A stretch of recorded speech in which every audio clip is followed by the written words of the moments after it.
Kratos பார்த்தீங்கன்னா அவர் ஒரு பவர்ஃபுல்லான ஸ்பார்டன் தளபதி. ஸோ அந்த ஸ்பார்டன் வாரியர்ஸ் எல்லாரோட தளபதி கிரேட்டோஸ் தான். ஸோ அந்த வகையில் பார்பரியன்ஸோட ஒரு போர் நடக்கும் போது பார்பரியனோட அந்த கிங் பார்த்தீங்கன்னா கிரேட்டோஸை கொல்கிற நிலைமைக்கு போயிடுறாரு. ஸோ கிரேட்டோஸ் ஸ்பார்டன் ஆர்மியில் இருக்கிற எல்லாருமே கொண்டுட்டு கிரேட்டோஸையும் கொல்கிற நிலைமைக்கு போயிடுறாரு. ஸோ அப்போ தான் கிரேட்டோஸ் இந்த எப்படியா அந்த போரில் ஜெயிக்கணும்னு காட் ஆஃப் வார் ஆனால் ஏரிஸை கூப்பிடுறாரு. நோட் பண்ணிக்கோங்க, ஏரிஸ் தான் காட் ஆஃப் வார். ஸோ அவரை கூப்பிட்டு சொல்கிறாரு, ஏரிஸ் இந்த மாதிரி நீ எனக்கு ஹெல்ப் பண்ணால் என்னோடய வாழ்க்கை பூரா உனக்கு அடிமையாகவே இருப்பேன், எப்படியாவது இந்த போரில் மட்டும் ஜெயிக்க வச்சிருந்து. கிரேட்டோஸ் இந்த போரில் ஜெயிக்க அவரோட வாழ்க்கையே ஏரிஸ் கிட்ட ட்ரேட் பண்ணுறாரு. ஸோ அப்போ தான் ஏரிஸ் இதாண்டா சான்ஸு, க்ரீக்லேயே இருக்கிற கிரேட்டஸ்ட் வாரியர் நமக்கு அடிமையாக்க போகிறோன்னு கிரேட்டோஸையும் அவரோட அடிமையாக்கிறாரு. அப்போ தான் அவர் கிரேட்டோஸ்க்கு பிளேட்ஸ் ஆஃப் கெயாஸ் அப்படின்ற 2 பவர்ஃபுல்லான பிளேட்ஸை கிரேட்டோஸோட கையிலே இணைக்கிறாரு.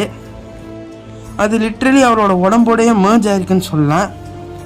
ஸோ அந்த பிளேட்ஸை வச்சு கிரேட்டோஸ் அந்த போர்லையும் ஜெயிக்கிறாரு. அன்னிலேருந்து ஏரிஸோட அடிமையாகவும் இருக்கார்.